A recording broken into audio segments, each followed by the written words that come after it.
Hello and welcome back to the Eyes of O Gaming channel. Thank you for joining me as we look at yet another game in the What Is It and Is It Worth It game review series. As always, we will be looking at the game in as story spoiler free way as possible, and I'll do my best to present the game objectively. What do I mean by objectively? Well, simply put, video games, as with nearly any form of art or entertainment, is a subjective and personal experience. It's basically impossible to numerically measure any part of the game, and so assigning a number value as a rating is completely arbitrary and, well, pointless. Because of that, we aren't going to do that in this video. Instead, I'll try to present what the game is and the experience you can expect, so you can make your own conclusion on if it's worth it for you. At the end of the video, I will give my own opinion if I enjoyed it, and if I would recommend it, or at least which gamers I think might enjoy the title.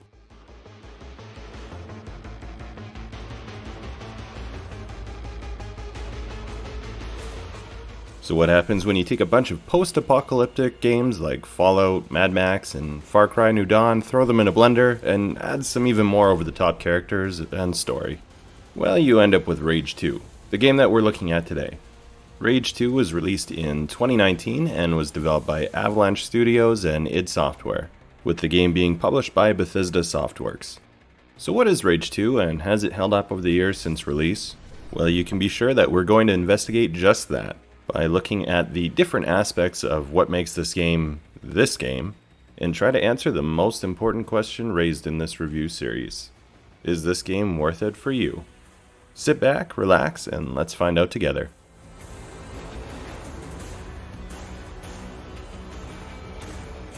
So as you can probably guess from the title, Rage 2 is a sequel to, surprisingly, Rage.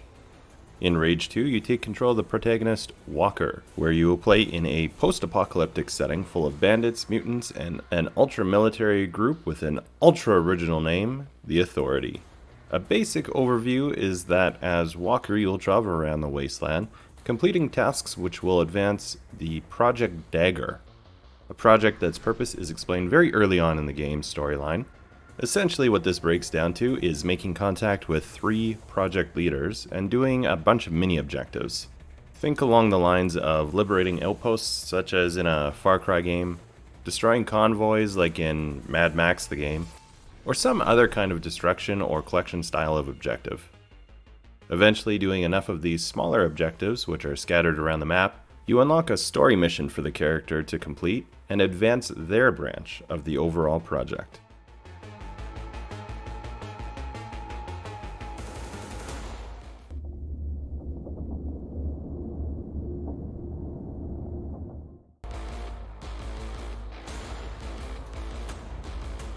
Alright, so mechanics, what are we looking at in this game? Well, it's an open world first-person RPG. The map is traversed mostly by vehicle, though you could go on foot if you like. I would say between locations, it's not very densely populated or full of many things to do. It's a wasteland, so think like Mad Max.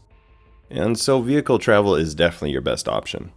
Combat is a central focus of the game and is a fast-paced style, very similar to other first-person shooters coming from Bethesda. Think something similar to, say, Doom. It has a similar feeling to what I mentioned in the Doom review, in that instead of a more strategic or tactical style of first-person shooter, it feels like a chaotic online or deathmatch style. On a bit of an opinionated side note, I would expect this style of combat will appeal to gamers who enjoy online shooters more than an orthodox solo experience. Personally, I don't really play online shooters, as I tend to prefer a more methodical or strategic approach to shooters, rather than the chaos that online shooters tend to gravitate towards. For now, we'll leave it at that, but I will come back to this when I give my own opinion as to whether I enjoyed it or not. There's also an RPG-style progression system for your character, which is broken into 2 different types of skill trees. One is linked to nanotrite abilities, which are kind of like psychic powers but with a sci-fi spin, rather than a typical supernatural one. And the other broken further into multiple different skill trees, which are aligned with different projects. Unlocking abilities within these 2 trees, in the case of the nanotrite abilities, are done by finding arcs, which are kind of like vaults from Fallout, though much smaller, and by doing project objectives to unlock skills in the project upgrade trees. The project skills are more of a passive skill that boosts your overall ability or functions. whereas the nanotrite abilities are more like active skills that you can use to perform specific tasks or use unique powers.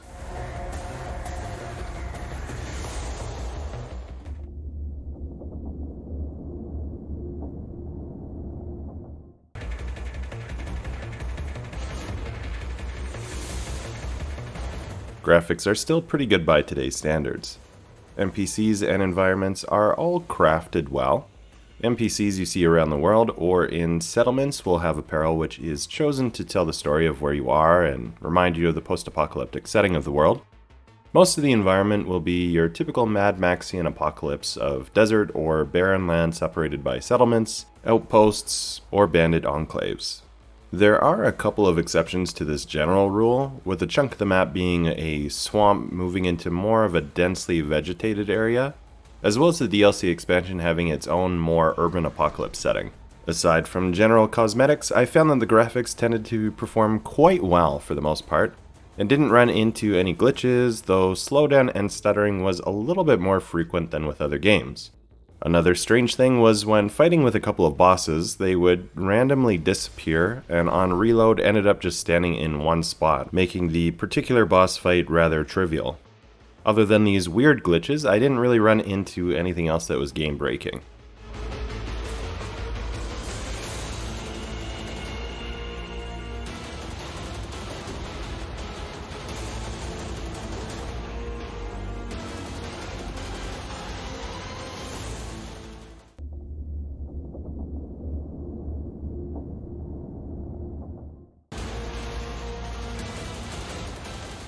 So what features are going to set this game apart from others? Well, definitely I would say the nanotrite abilities and the unique high-tech sci-fi style that's being mixed in with Wasteland. Usually Wasteland apocalypse style games are just that, set in a dirty, dilapidated wasteland. Although I'm sure there's some other similar examples somewhere else, the only thing that came to my mind was in Fallout 4 with the Institute locations, which were used in contrast with the surface level wasteland. The Institute of course being a very high-tech and advanced faction within that game. This had a similar vibe with the high-tech Authority installations, which are dotted all over the map, typically as mission zones for the main story progression. The nanotrite abilities infuse what is essentially a sci-fi shooter with something that feels almost supernatural, though the story is written in a way that these powers are supposed to come across as something more scientific rather than magical. Think something more along the lines of Deus Ex Augmentations, but with a bigger step into the metaphysical than mechanical.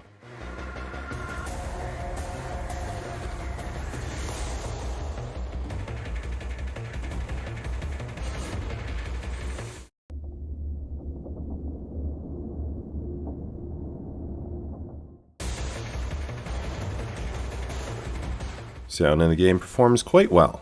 The soundtrack is fitting for the game, mostly being a sci-fi electronic style mixed with some heavier stuff.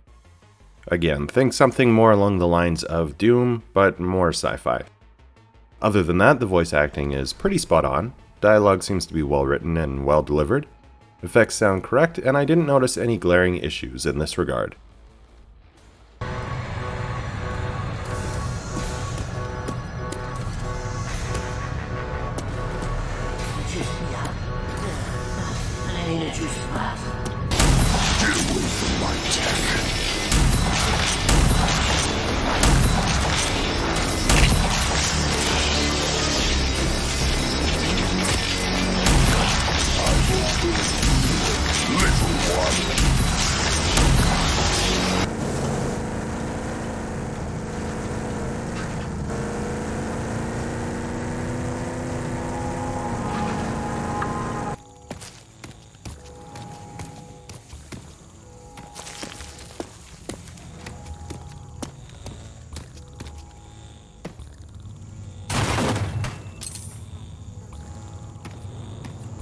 Come on, Walker, we gotta get out there. Grab your gear.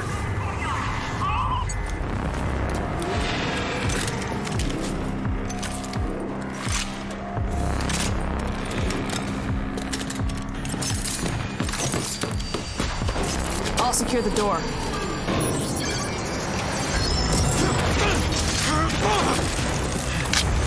Close call. Not at all. Gonna be hard to keep score. I was never much for counting. Walker, we need you in the courtyard. Now! We're on our way. Got Lily too.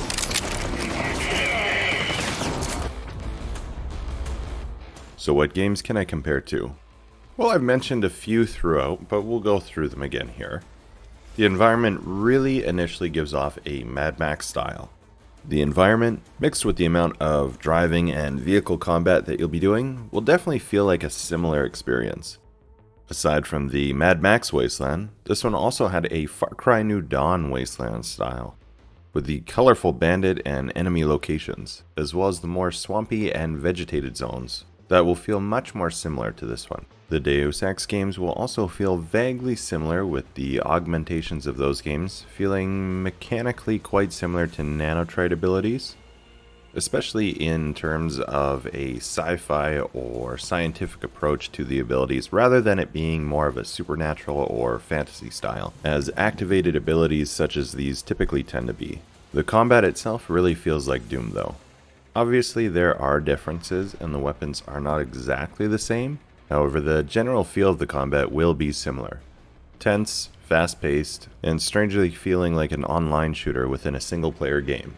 It's actually impressive how well they can recreate that deathmatch style within a single-player game that uses AI and varied enemy types, but really it's the only combat that I've experienced that gives me similar vibes to it.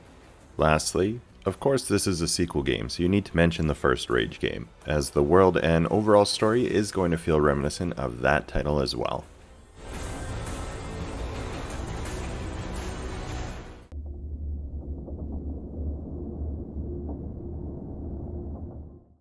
So now that we've looked at some of the features of the game, we reach the point of my review where I give a more subjective look at my personal experience with it.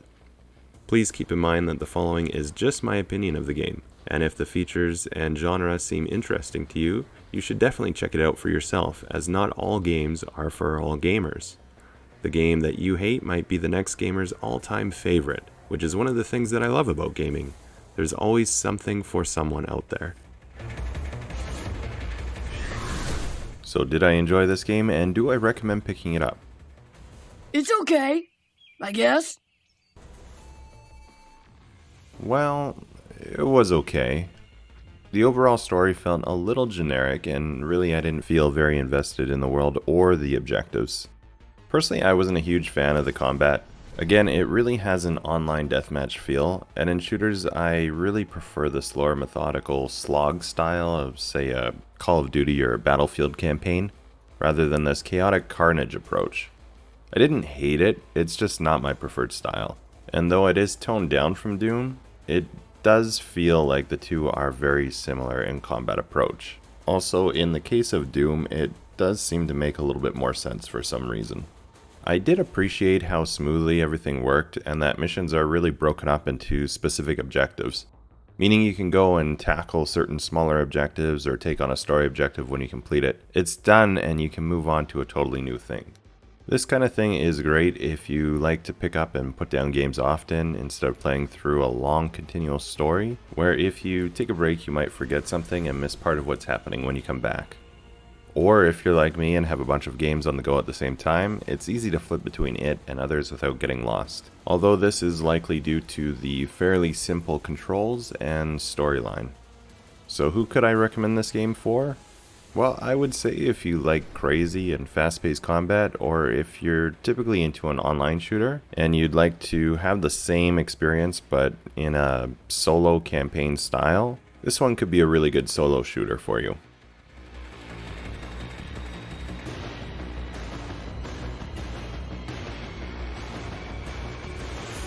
So I hope you enjoyed this look at Rage 2. Have you already played through this one? What were your own thoughts on the game? Did you agree or disagree with my own assessment of it? If you disagreed, let me know why. Maybe there's something I didn't think of and you can convince me. I'd love to hear about your own experiences down in the comments, or if my review showcase was helpful, I'd like to know if you decided to go ahead with it or not. Either way, if you found this video interesting or entertaining, please let me know with a thumbs up, and also consider subscribing to the channel. I make and upload a variety of gaming content, not just reviews like this, but also walkthroughs, mod showcases, let's play, and more. And I'd love to have you join the community and help direct the future of the channel. Otherwise, thank you so much for taking the time to watch today, and until next time, take care.